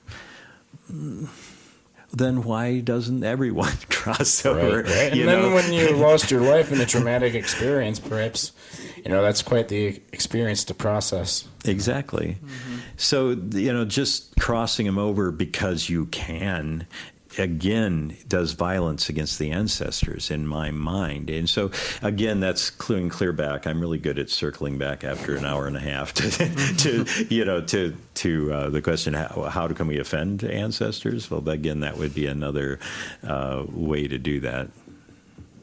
Very cool. You got anything to add, Jonathan? I have a lot to think about. How about yourself, Jake? What do you got? You've anything been you'd like quiet. to add or? No, ask? it's all just listening to all of this conversation and realizing how much I don't know about anything shamanistic at all, and just hearing you talk about it and hearing it's very powerful to think about, and there's a lot that goes into it, and I don't know, just everything that you say is wow. It's it's a lot to think about, especially from knowing nothing about it, and I'm just kind of absorbing it all. Well, I hope, since you were interested in the topic, I hope it's given some foothold. I know we haven't talked a lot of specifics, and we had in the beginning kind of set out that we would talk about the way individual groups handle this. And, I think we've done it in categories: food offerings, alcohol, by the way. My family traditionally are teetotalers. And at a Day of the Dead, probably about, I think it was 8 or 9 years ago, I decided I'm just going to, make my ofrenda, and I'm going to put pictures of all my teetotaler relatives out, and I'm going to take some gin, and I'm going to put it, as an offering, and see, they're going to strike me down or and smite me, or, maybe it'll make them happy. And this is absolutely the truth. The next morning, it was gone. There was nobody to drink it, no animals in the room, nobody. It was gone, and it doesn't evaporate overnight like that. It was like they had been teetotalers long enough. But why is alcohol used? Same reason food is used. It's a source of life, right? It's energy. And since they can't have energy, when I give it to them with intention, I've now opened up a door for the substance of that food, not the actual material of it, but the life-giving substance of it, the chi, can be taken out of it. And alcohol has a distilled chi, right? It's like pure spirit. So that is something that your ancestors can grab a hold of and use and take. So if you're asking something of them, you need to give them the energy to do the work. And that's what the offering can do, besides appease. What about when you're making like a old family recipe from Grandma's cookbook that's been handed down generation after generation? What's like maybe some spiritual significance or behind that? Well, again, because it's food, and yes. you are going to take Grandma's intention, and you're going to pass it down. For me, it's Grandma Florence's chocolate chip cookies that she made in this kitchen a million times. I actually was preaching at a church in Sturgis, and I made cookies for everybody in the congregation to take over there, so that they could experience that they could experience and taste that. That's part of why the Christian sacrament of communion or Eucharist is so important. It's a tangible way of handling it. Unfortunately, we often make it a tasteless wafer. Taste and see that the Lord is good, and then you bite into it, and it's like pretty bland paper, right? So. But Grandma's recipe, my mom's cooking. My mom hated spice. My sister always laughs about my mom's cooking. It was as bland as it could possibly be. But when I taste it, I know it, and I and Mom comes back, because her intention and that way she gave me life when I was young, I'm now recreating, and I can pass that on to other people. So yes, that is a really good way of honoring. Listening to recordings of them or reading poems that they wrote. My great-grandpa that lived in this house loved to write poetry. And were they the best poems ever? I hope he's not listening. No. But they were heartfelt and very meaningful. And so when I read those, or that there's a painting on the wall up here, it's called The Cockfight, that my grandma painted.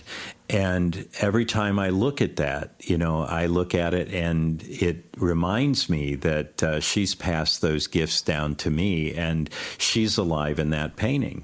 She's been dead since 1996, but the painting is alive, and I've got it hanging on the wall, which is a constant offering and tribute to her.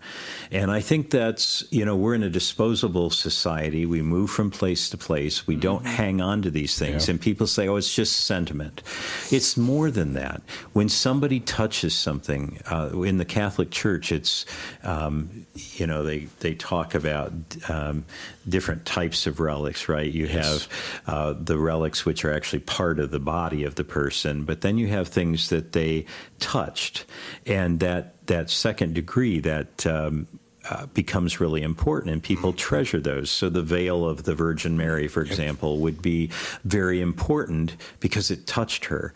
And again, it's when you honor that veil, you're honoring the Virgin Mary. The same thing is true when I have a 50-cent piece that my grandpa carried in his pocket his entire adult life. It is nothing but a slug. It's just the base metal. Everything good every image is gone because he would play with it in his pocket. But his energy is completely infused in that thing. And by putting that out and holding on to it, I'm honoring. And that is an offering that I make. And I bring that out for the ofrenda on Day of the Dead. And we are at this really beautiful time. If people are listening close to the time this is recorded, we are, coming up to that place where traditionally the veil is thinnest, 2 times a year. We get it the end of October, and we get it at the end of April, beginning of May. The 6 months apart, the veil thins, and it's our time where we most can get the ancestors. In October, it tends to be the elders, and in May, it tends to be the youth.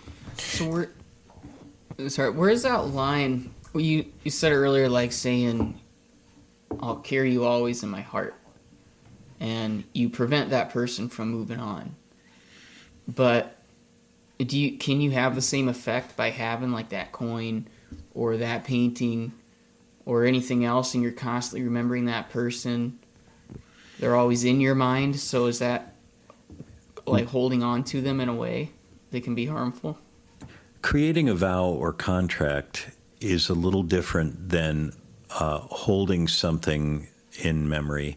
There's a sense in which our afterlife involves memory. As we are remembered, we continue to live in function.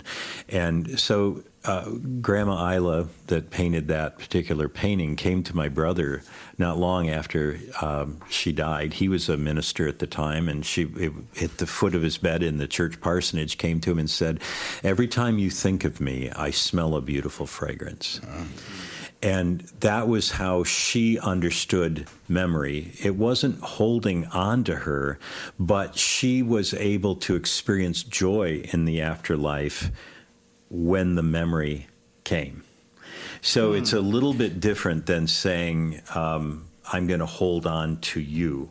I know psychologically speaking, that may not be the case. Sometimes, they're holding on to them. You're holding on to them psychologically. That can be true, but we're talking psychically in terms of psychology, in terms of study of the soul, not in terms of study of the mind right now. And in the sense that when I'm remembering a person, I'm giving them energy. I'm giving them independent energy because I'm remembering who they are in eternity, not who I want them to be. When I say I'm going to hold you in my heart, I am taking them into me and saying, regardless of what your choice was about leaving this world, I'm not going to let you. I'm going to hold you here, and I'm going to, and that could be tied up with objects, but usually that, what I'm talking about in terms of the sentiment, it's the idea of something that's causing a memory. It's a souvenir of their life. So, I travel the world and I've got souvenirs all over the house. And when I look at that, it gives me memories of being back there, but I'm not trying to live there. I'm not saying I'm going to. Now, if every time I see it, I say I've got to live, give up this life and go there, well, then that's not healthy.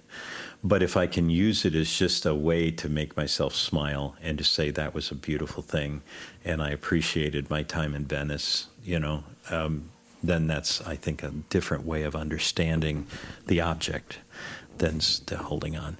But it's a very good question because I think that line is pretty thin. You'd have to be very careful and you'd have to be conscious of your choice. Mm-hmm. I've heard of a lot of people making ancestor altars as a way to communicate with them. Yes. Is that something that you should avoid, or is it just a different way to go about the same thing? So, because what it usually is, they say they just take pictures of them. I have to use the bathroom. They'll just have a picture of them or something that they owned or loved, and they'll just set it up on a little altar with a rug and candles and maybe crystals, and they'll just talk to them. And I've only heard that on other podcasts that talk about a bunch of weird things like we do, but is that something that you've ever done? Oh, absolutely. Yeah, but I try to do it within specific parameters, and I try to use caution. Just in general, first rule, never put anything like that in your bedroom. Never.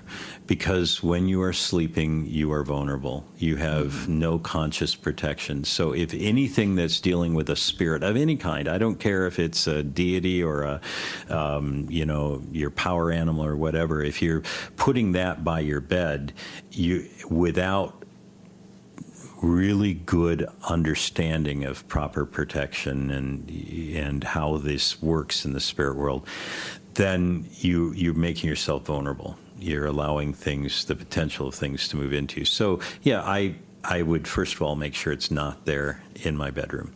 Secondly, I would make sure I knew who the ancestors were that I was feeding and inviting in. An altar of remembrance is kind of different than an altar that is asking for specific help.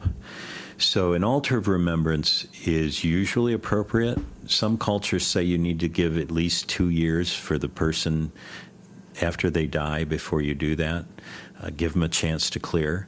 Another teacher of mine has said, make sure you go back 3 generations because it's too complex if you're dealing with your parent or grandparent, but your great-grandparents probably, you're clear enough from the drama that you can do good work with them. So that's just, I'm not saying that's a rule. I'm saying that's a caution that can be helpful if you're doing that kind of thing. But many people don't have objects or photos going back to great-grandparents, so then it becomes a little more difficult to set those kind of things up. The ofrenda at the Day of the Dead is a great way to say, okay, I'm inviting you for a night. It's like the difficult relatives that you invite for Thanksgiving, but you're glad when they leave.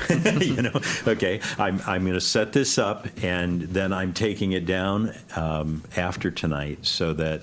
But just know, this is your night to visit. You're welcome to come back next year, but right now, this is where we're setting this. So, but again, excellent question. I always say, know who you're feeding. It's they always talk about the story of the two wolves. Whichever one you feed, right? And so that's the same thing is true with the ancestors. It's the ones you feed are going to be the ones that are going to be there, and you better know who you're feeding. It's not something I recommend, especially for regular practice, unless you are under the tutelage of an experienced teacher, not somebody who took a weekend workshop somewhere on ancestors, or listen to a podcast as good as this one is, and then decide, that I'm going to tell you what to do. But if you're under a good teacher who has experience working with ancestors, and they say, here's how to do it, and here's how to make these offerings, it's a very worthy thing to do. And you can help people out of some difficult times, because we do believe that much of people's bad luck comes from ancestral interference, when they are not happy, when they are not helping you, or they feel you're working against their purpose, and you can understand that. I look at my career as a professor, and I think of somebody coming in and undoing what I did for 25 years at the college. Fortunately, the person that took over for me when I retired is brilliant, but I was worried about that. I was extremely worried they'd hire somebody that would undo what I had spent 25 years doing. So imagine you are a conservative Christian, and you spend your whole life trying to witness for Jesus Christ, and then you have a descendant who's, messing around with spiritual things you thought weren't very good. That's going to be difficult for them. They're going to see that as an undoing, and so they may try, like we talked about earlier, to bring you into bad luck, to bring you into situations where you're going to have to be at your rock bottom so you can call on Jesus and get your life right, And so those are the kind of things that, and that's where then we come back and we try to work on what we were talking about towards the beginning, when we were saying you can acknowledge, you acknowledge that I understand that this was, a very important part of your life, and I acknowledge what you can acknowledge, you acknowledge, because most people don't totally reject, any system. I mean, there's almost always good things. I know many open-minded people that are maybe New Age, but even they entertain Jesus in some. Jesus holds some sort of symbolism. Even for me as an agnostic, even for me as a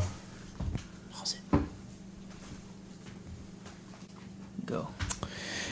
as an agnostic, Jesus still holds his symbolism in my life. Like, in a lot of ways, I recognize him as a historical figure who he stood up to the establishment, the temple system in his time, and much of his message was against how they had perverted that, And in the story of the historical Jesus, I think, for me, I recognize him as the archetypal, symbolic, ideal man. He was kind and compassionate, open and tender to those that were rejected by society, the outcasts, but he stood up and he spoke to those who were in authority and they were perverting it. He called that out, So he was balanced in that sense. He found the heaviest burden that he could bear and he bore it. And just like Jesus, in a lot of ways, when you have that mission, that cross that you're carrying, many times you'll die and rise, resurrected. So I see Jesus as very symbolic, but not in the same way as being my, the Lord and Savior that you believe in by faith and achieve salvation in that sense. Maybe salvation it's a living life more abundantly. Living life with a better perception, better.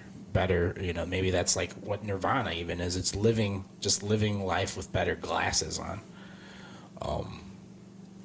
But not to distance too far. I wanted to ask you had two ideas before we wrap up, or two questions before we wrap up.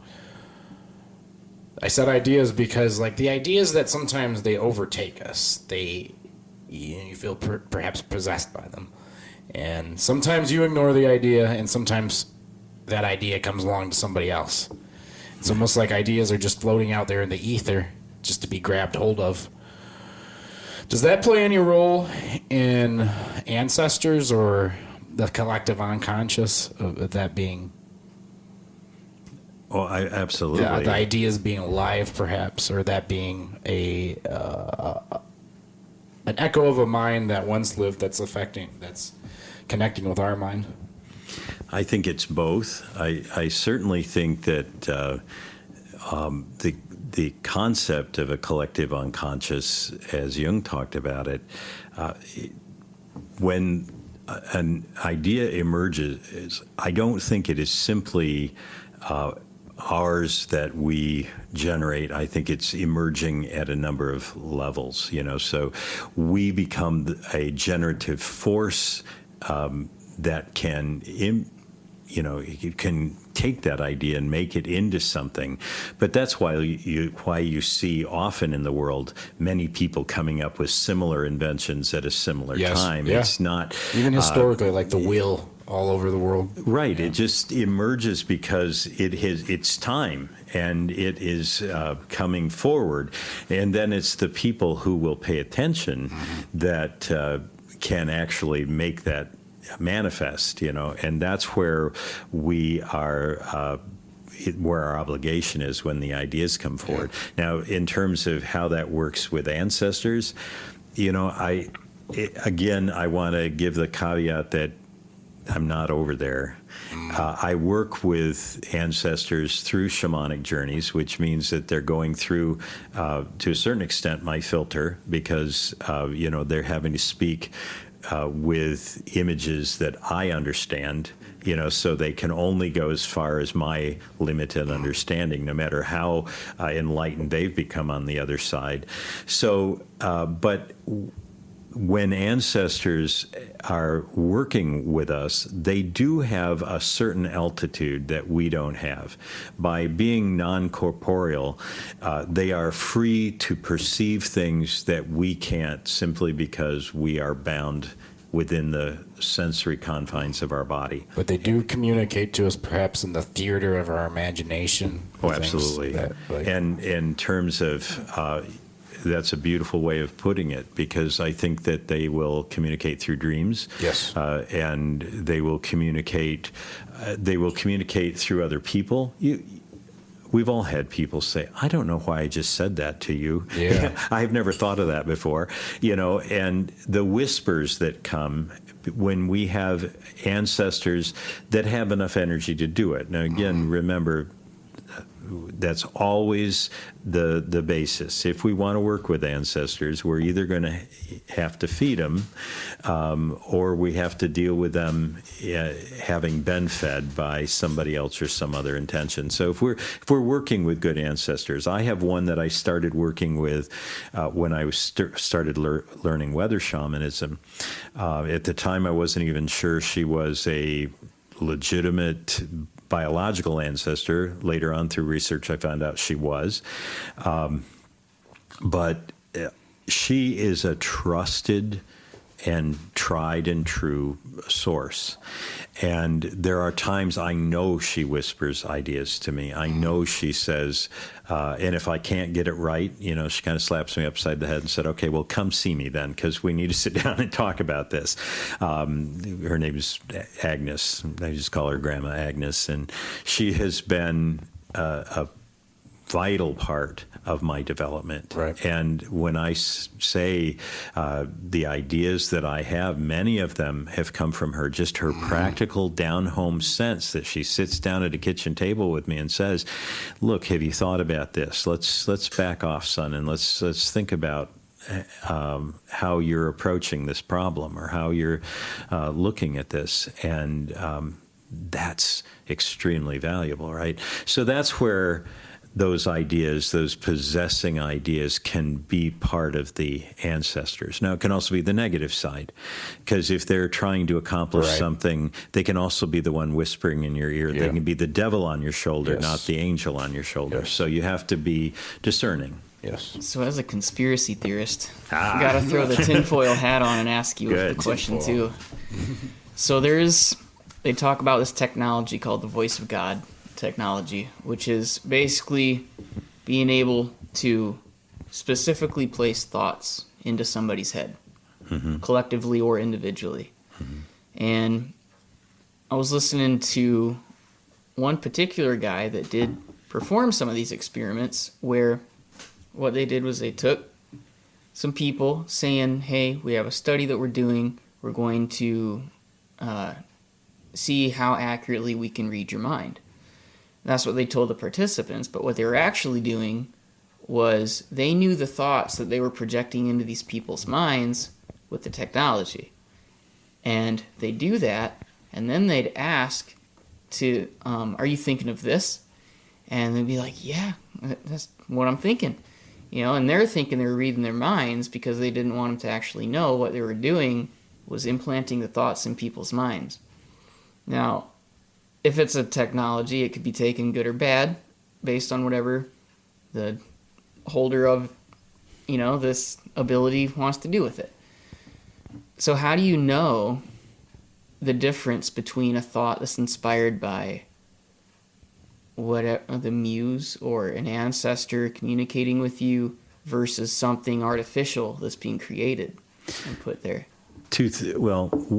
One thing, just because this is the way I think, I would automatically say they have absolutely no way to prove that technology, because it's been believed for centuries that if I think something around you and mine is the active thought process, I can implant that thought. So they had the idea of the thought in their heads.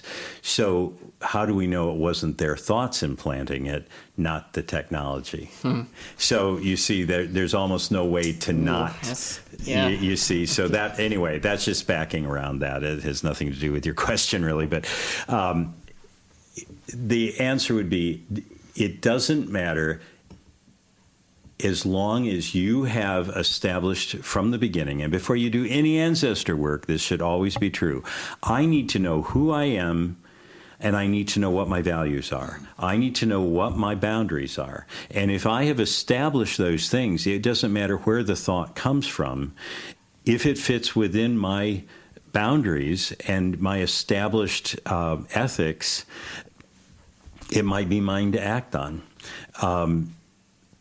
Because if I can never know for sure if my thoughts are personally generated, the generative ideas can come from, it can be genetic memory, it can be environmental situations. All of those things are playing a part. Now, probably the synthetic aspect of my thinking with everything I know is going to create something new out of it. So even if you sat here and you tried to implant a thought in me, that thought is going to be mixed with all of my experience and sensory input and everything I have. So it's going to come out different than what you put it in. And because of what I'm adding to it, I'm giving added value, and it becomes more than the sum of its parts.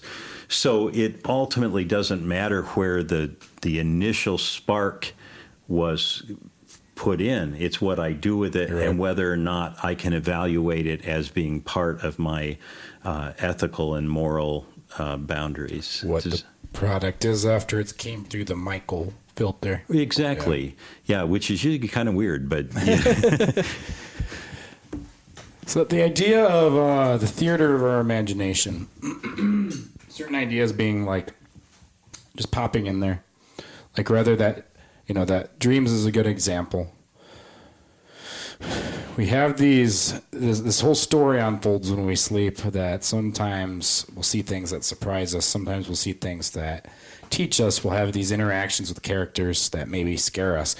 As far as we know, It's all our brain distracting itself with like an experience. Something's happened. It's all our brain. We don't know where it comes from.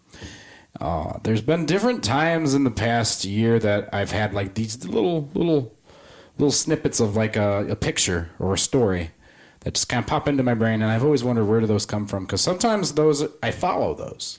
Like sometimes it'll be just a picture of people sitting around. It's like those people look like they're doing a podcast, and then you bump into some random person at the dispensary that tells you that I think you should start a podcast. Coincidences. Yeah. But so that's why I asked that. Where could that story that's unfolding in our minds and our imaginations almost unwillingly?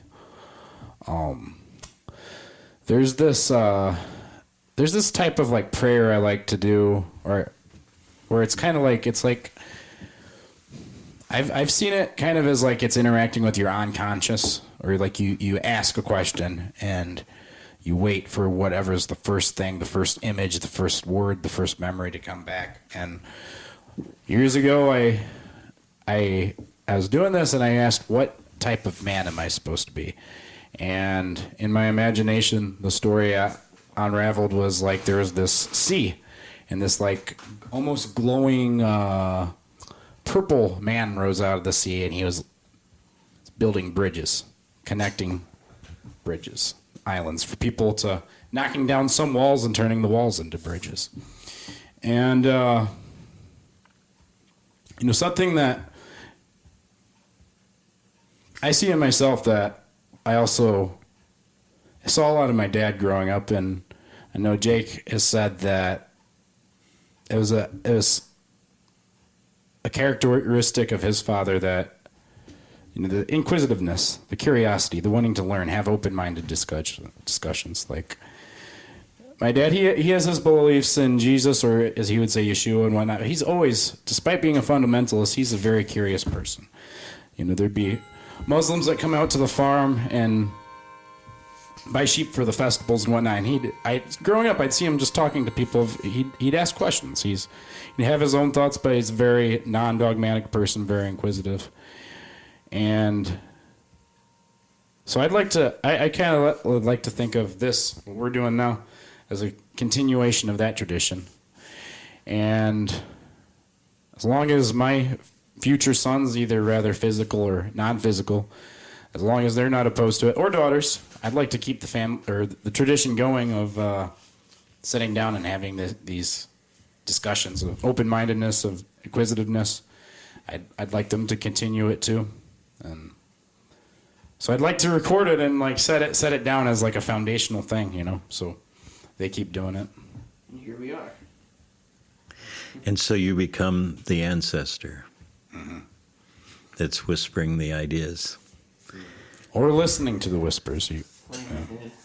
Yeah. And that's one of the things that, where if you really want to get into the weeds of this, you can be your own ancestor. Because ultimately, you're existing at all these different points. I mean, there's no real points in time, but you're existing in all these different ways throughout your life. I had a friend who's an astrologer say that I think she said I have lived 7 lifetimes in this lifetime, and I have 2 more yet to go. Oh, wow. But that's true, I think, for all of us. We're not one thing. No. We are all these different things, which means that I can be my own ancestor. Yes.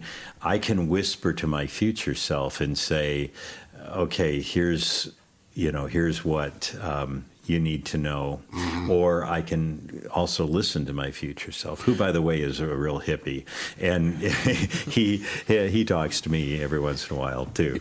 We can be a ancestor or a parent in a certain sense to our past self, our younger self that it didn't have. We can be the ancestor or the adult to our younger self that our younger self didn't have. It's a beautiful thing. The limits come off when we stop thinking that the sensory world is our entire existence. Yeah. And I think a part of doing that is, I think, honoring the things that maybe were fragmented or repressed through trauma or through just whatever, bullshit life handed to us.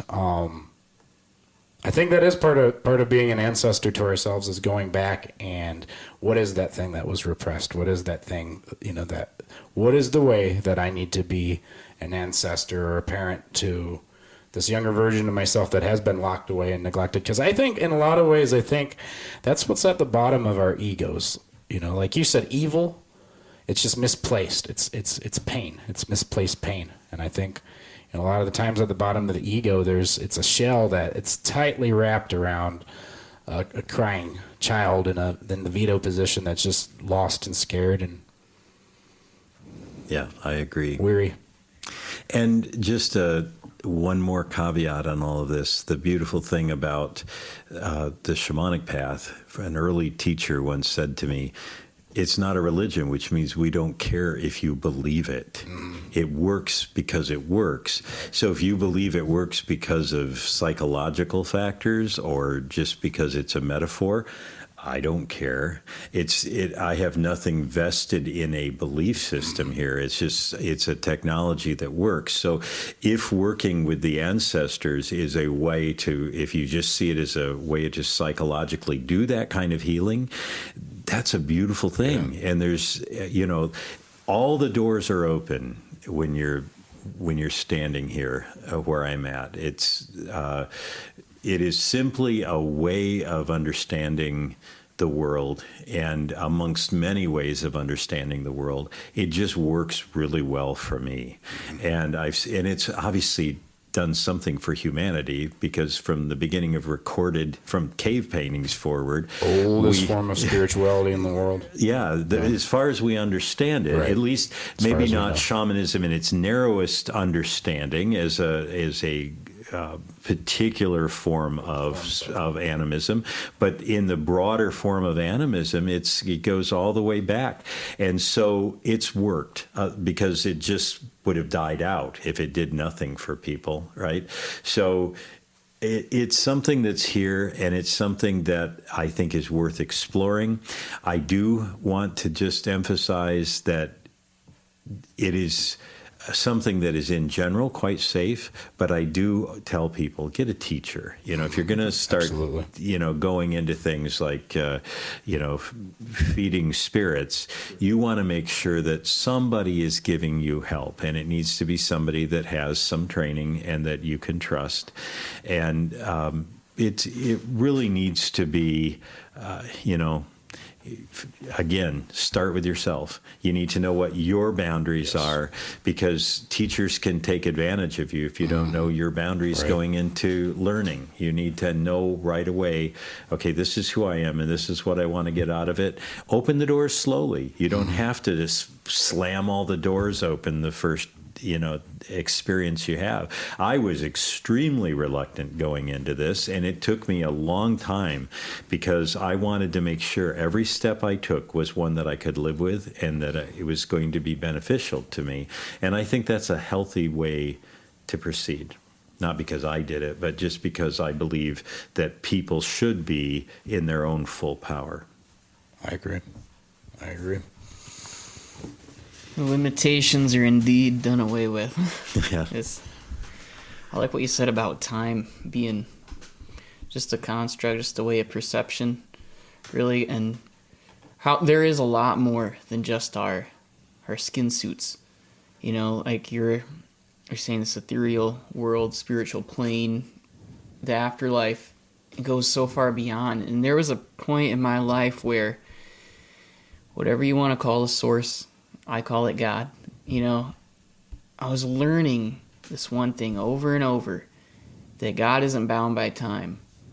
And going down the road a few years from that, it's like, yes, we can freely move forward, backward, sideways, up and down. We have the 3 dimensions to play with. And that, just linearly goes a long time. But in the afterlife, are you in a higher dimension, which would mean if we're existing in 3 dimensions, we're aware of a 4th. Well, maybe you go on to dimension whatever number, and well, now comes the ability to freely travel through time, just like we can freely travel in the 3 dimensions. And whatever other dimensions that you can, as you go higher, you can freely travel through that we can't even comprehend right now because we're too limited. I was talking to a dead guy, which is, again, something you can do if you're... and this is a man who was a fascinating man. He was a minister who was present when his older brother had drowned when he was a little kid. They were ice skating and he fell through and he died. The surviving brother spent his life studying death. And through a series of circumstances, I ended up having the privilege of staying in his house and not knowing that there was a particular sign that he had told his son that he'd give if he was making contact. He gave me that sign, and then I went on to talk to him about what he was experiencing in the afterlife. And it was a fascinating conversation. And one of the things was that the afterlife is not one thing. It's like a school. You have to learn to experience all of those dimensions. So if you go in and you're willing to learn, it's like being able to consciously watch more than one television program at once. So not screen and screen where you're going back and forth, but you're fully conscious of It's two. like you're reading the New Testament with your right eye and the Old Testament with your left eye. Yeah, but you're fully conscious of both equally at the same time. And then gradually, he said, then there's a third and a fourth, and you suddenly are able to, if you're willing and if you apply yourself, because learning is part of the construct. If God created, God had to have an intention of learning. I'm more confident of that the older I get. You don't create something just for the sake of, dabbling. We kind of had this idea that God kind of messed around. God had a purpose, right? Yeah. And it was not just putting us through a bunch of trials, so that we could get saved, because what does that mean to an ultimate deity, right? So apparently awful lot. Yeah, there had to be this learning, and that's embedded in us, and it would be embedded in the afterlife. That's a good point. Why would God just create people and say, all right, good luck finding me? Yeah. But if you did it so that he could, God, could experience and learn, because if God was everything, how does one know oneself if there is no mirror to see oneself? You have to experience yourself on multiple subjective levels. Yeah. So we become mirror, we become mind of God, we become all the things that God wanted, needed. I know people will immediately say God doesn't need anything. Again, that's opinion, but let's even say that's true. Let's just say it's God's desire and God's heart. And they'd say, but God loves us. But he also says, love yourself. So that's what God is trying to do, right? That's just, how does one love without an object, without an object of love? And so God had to become other to love God's self.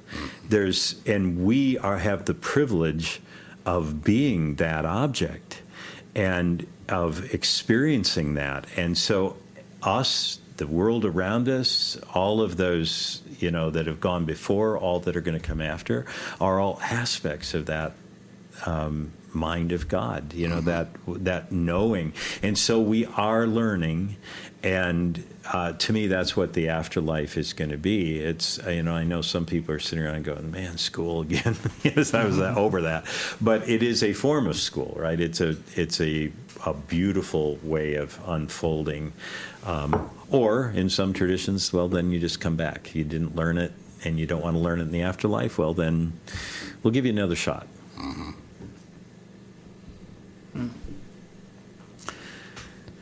You fellas got anything to add?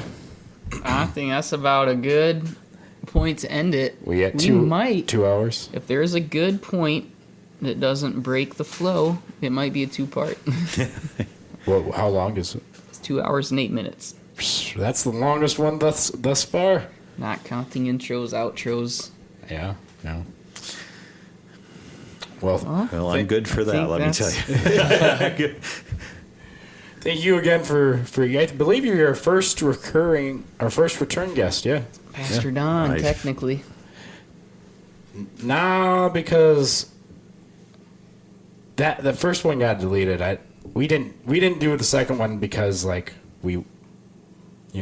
We're just recovering what we lost. Yeah. Yeah.